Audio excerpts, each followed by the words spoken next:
Welcome to Philosophy 3400. Today we're looking at the ultimate destiny of the human race, which I believe is the very last lecture by Immanuel Kant in Lectures on Ethics. Pages 252 and 253. It's short, so we're just going to read through it together and I will think out loud on my feet. This is what it means to do philosophy, right? Is not to have some prefabricated series of PowerPoints to just kind of summarize everything and tie it neatly into a bow for you. It is the death of philosophy. You can find plenty of examples of that on YouTube. That's the mechanization of thought, and couldn't be more opposed to that.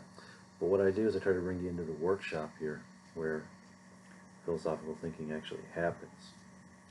And that is when you read a text like this, and you think about what you're reading. And that's all there is to it.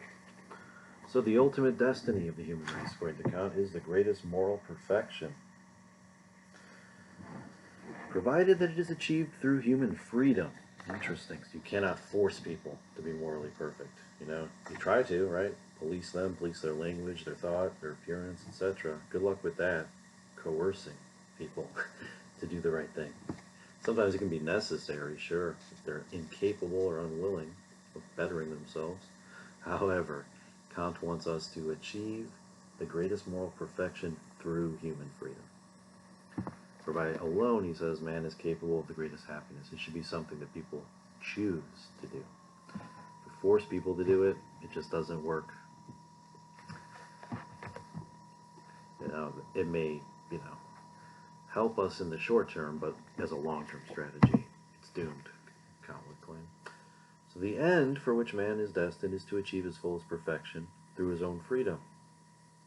This is a wonderful idea, right? Even Kant himself would say, look, this end I'm positing here, it's not as though I've been told about this from God himself or something.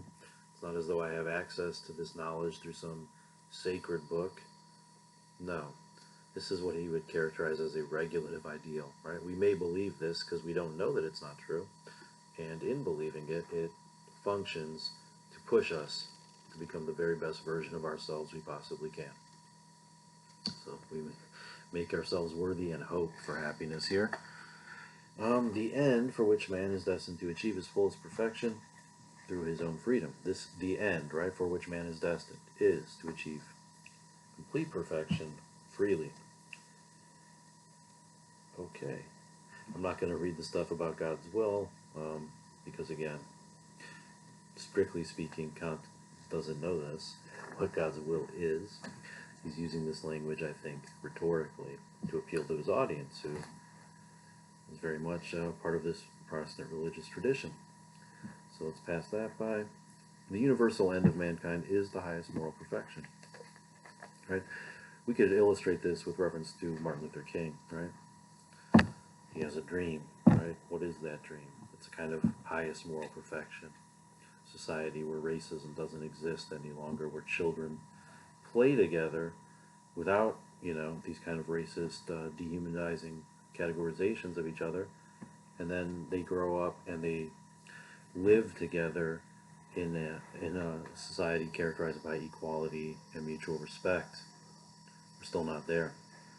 Nonetheless, we should be trying to get there, and we should be trying to get there, freely. That is, we shouldn't have to be forced. We shouldn't need people to say, hey, quit saying racist things, quit being racist. We shouldn't have to be forced into something like this. We should hear Dr. King's words, be inspired by them, and be motivated to become, again, the best versions of ourselves we possibly can be.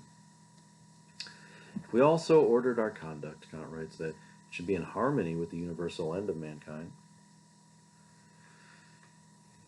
the highest perfection would be attained.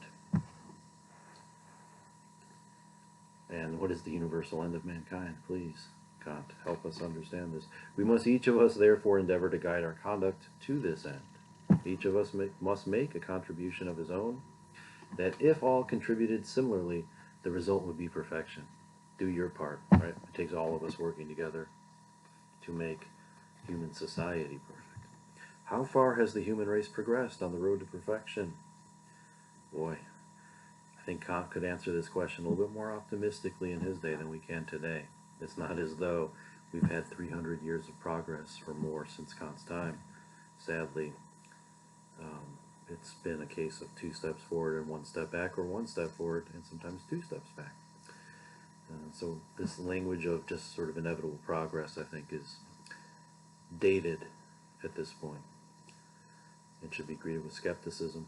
If we look at the most enlightened portion of the world, and I wonder what portion that is, Kant. Let me guess. It's the part of the world you happen to be living in. If we look at the most enlightened portion of the world, we see the various states armed to the teeth. Okay, Europe in Kant's time, characterized by persistent warfare. This is not wrong. If we look at the most enlightened portion of the world, we see the various states armed to the teeth, sharpening their weapons in time of peace, the one against the other. My, some things never change, huh? The consequences of this are such that they block our approach to the universal end of perfection. This is not wrong, right? The weapons, the munitions, the military equipment and hardware, the nuclear weapons, biological weapons, chemical weapons, weapons of mass destruction that are spread and diffused throughout this entire globe block our approach to the universal end of perfection, which of course would require peace and prosperity in perpetuity, and not this constant everybody with weapons drawn pointed at each other situation that we find ourselves in, both locally, nationally, globally. Okay, so let's move a little bit further down. What went wrong, Kant? How did we not? How did our approach to the universal end of perfection end up blocked? The idea of righteousness here, has less authority with princes than the idea of independence and individual sovereignty. Or, he says, or the lust for despotic power, and therefore nothing is to be hoped for from this direction. So what is he getting at here? The idea of right has less authority. So justice here, maybe. So the German here, recht, presumably for right, lends itself to a variety of translations. But let's hold on to the idea of justice. Justice has less authority with powerful people than independence and individual sovereignty. Is it true that the lust for despotic power, for being able to tell people what to do, and then, coerce them into doing it, or punish them for not, the lust for this kind of power seems stronger, right, than concern for respecting the dignity of human beings and preserving and instilling even autonomy, the ability to reason and think for ourselves, articulate our own views and opinions, and debate matters with others where the best argument wins, right? And through a free conversation, not inhibited by things like corporate media interests, commercial breaks, and all the rest of that nonsense. And ideologically skewing things in a variety of ways based on your advertisers and what their interests are, something that occurs across the political spectrum in the corporate media in this country and across the world. So, how then is perfection to be sought? Yes, right? And in this fallen world we live in, how is perfection to be sought? Wherein lies our hope? Here's a answer that, again, I think is a bit dated, but nonetheless pretty typical. In education and in nothing else.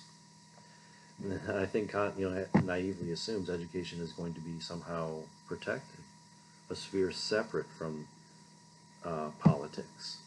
And boy, he couldn't be more naive there, right?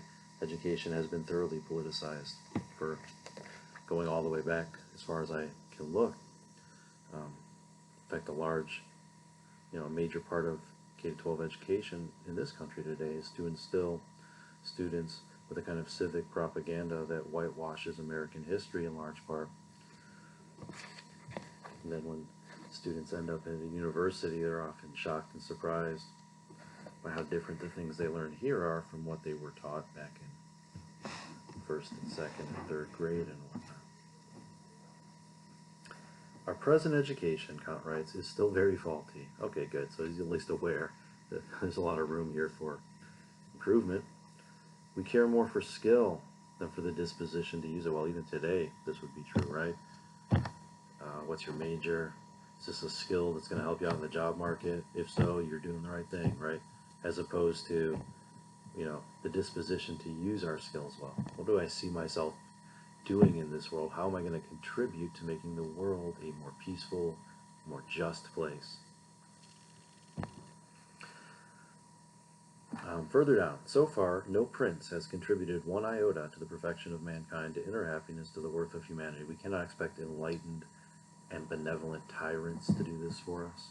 We cannot turn to strong men, Kant is saying, to help us accomplish the perfection of mankind.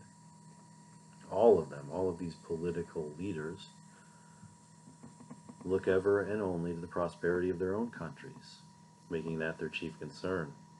So nationalism, too. Nationalism is a hindrance to the moral perfection of humankind. A proper education would teach them so to frame their minds that conciliation would be promoted. Absolutely. Proper education should reveal just how unacceptable war is and how we need to do everything we possibly can to end war for all time. Once planted, the seed would grow. Once propagated, conciliation, peace, would maintain itself by public opinion. Sure, people don't want to travel around the world and kill each other generally. I mean, there's always a small number of people that sure seem to enjoy that kind of stuff. But by and large, most of us would prefer it if we didn't have to have people drawn from the lower and working classes of various societies killing each other so that the rich elites in various countries can line their pockets. All right.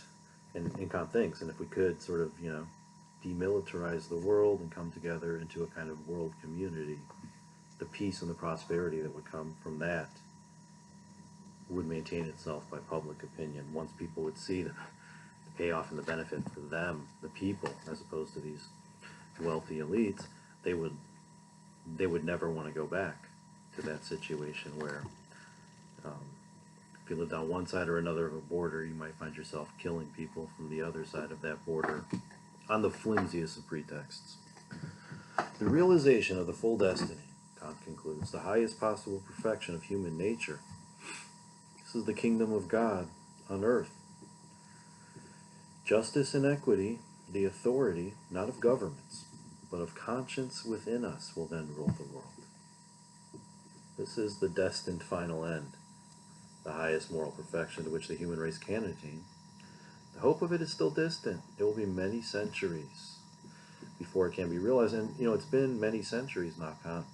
And the problem I have here is not, with his thoughts here necessarily. I think this is a beautiful sentiment. It's just, I'm not sure that 350 years or so after he's writing this, that we're any closer to what he's talking about. That's the issue.